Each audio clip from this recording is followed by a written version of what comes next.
Hello everyone and welcome to your Chem 113 review on naming ionic and covalent compounds. My name is Jason and I work for the ASU Tutoring Center. Now, most of the ones we're talking about here, and by most I mean literally 4 of the 5, are all ionic. The only one that's not ionic here is this one. This one's covalent. We had a previous video on identifying ionic compounds, so I won't really go over why the top 4 are ionic and why the bottom one is not, but just know the top 4 are ionic. Now, when it comes to, we'll start by obviously naming ionic compounds. When it comes to naming ionic compounds, there's 2 types of ionic compounds that we really want to focus on naming. Sort of just, I guess, general ionic compounds. So this is like most ionic compounds. And then we want to talk about naming acids. So acids are essentially ionic compounds where the cation is hydrogen. Okay, that's not a steadfast rule on what an acid is. In future videos, we will end up talking about exactly what an acid is and exactly what a base is. But for now, just when you think acid, think that it means the cation is hydrogen. So these middle 3 are all examples of acids. And naming for acids is very particular. So we'll go over that when we get to questions 2, 3, 4. The first one is just a good old standard issue ionic compound. The cation is not hydrogen, so we don't have to worry about acids. So how would we name it? Well, we would simply just say the name of the cation and then say the name of the anion. That's it. You don't even have to worry about the fact that we have 2 of them.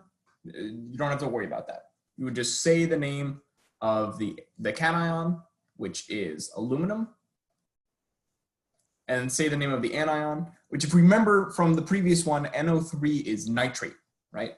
This would be aluminum nitrate. So in the case of just your general standard issue ionic compounds, you just cation, anion. That's it.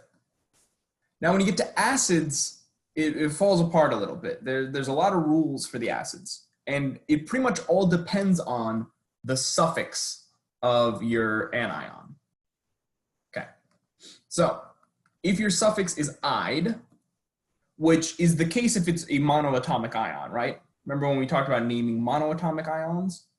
All your anions, if it's monoatomic, just end in "ide." So if the suffix is "ide," what you do is you replace the "ide" with "ic." You add hydro to the beginning of it, and then you add the word acid at the end. So let's see that in action. Question number 2, the anion we're working with here is sulfide. So what we would do is we would change sulfide to sulfic. So it would be sulfic. We would add the prefix hydro to it. Hydrosulfic, and then it would be acid. Okay, so that's how you would name it. It would be hydrosulfic acid. Hydrosulfic acid. It's not beautiful, but it'll do. Okay, so that's if it ends in "ide." Now, what about if it ends in 8? Well, if it ends in 8, so if it's a polyatomic ion that ends in 8, we do the same thing. We replace 8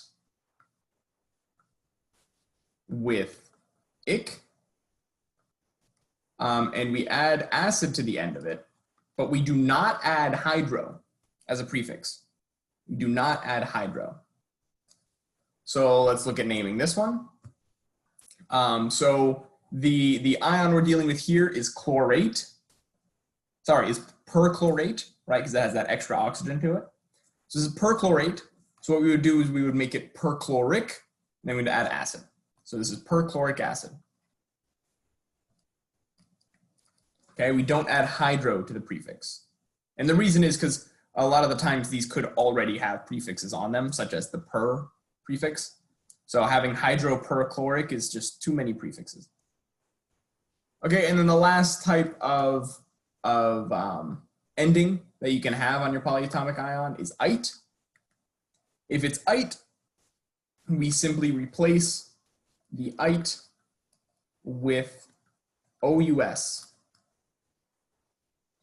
And then we add the word acid to the end of it. So again, we do not use the hydro prefix. The hydro prefix is reserved just for the ides. We just replace ite with us, and then we add the word acid. So for number 4, I do not have a good place to put this. I'll put it right here. For number 4, what's the ion we're working with here? Well, that's nitrite. So what do? We replace the ite with us, and then we add acid. So it'd be nitrous acid.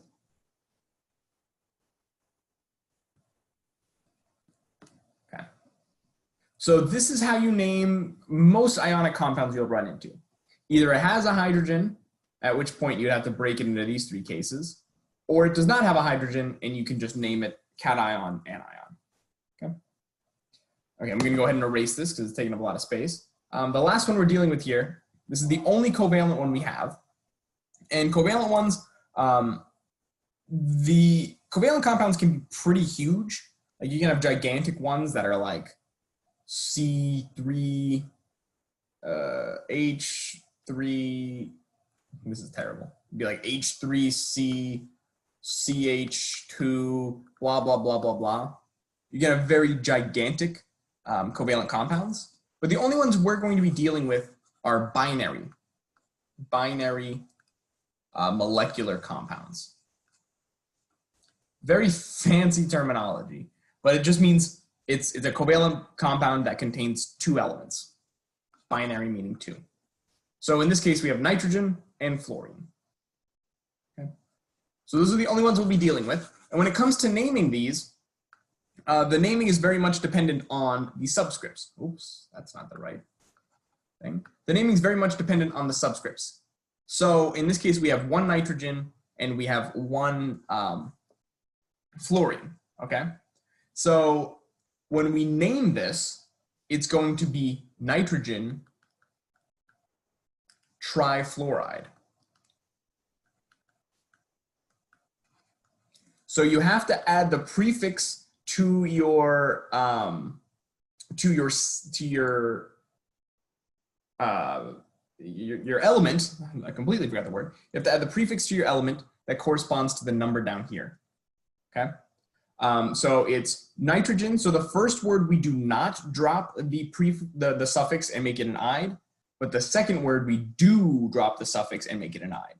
So this is not nitride trifluoride. It's nitrogen trifluoride. Okay. Another example, maybe like N2O4. This one would be named dinitrogen tetroxide. So tetra meaning 4, di meaning 2. So you'll notice because we only had 1 nitrogen here, we just called it nitrogen. We didn't put a prefix before it. However, if the second word is only 1, we do have to add a prefix. So a very common example would be CO. What is this? This is carbon monoxide. So although this only has 1 carbon, we don't add the MON prefix. This one has 1 oxygen and we do add the MON. So you only add the MON prefix if your second word has just 1 single atom to it. Okay. But how exactly do you know it's written CO? How come it's not written OC? And how come this one's not written O4N2? How do you know the way that it's written? Well, the name of the element that you write on the furthest left. So furthest left element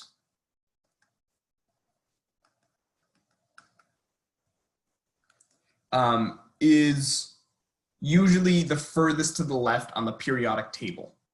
Furthest left element is usually furthest left on periodic table.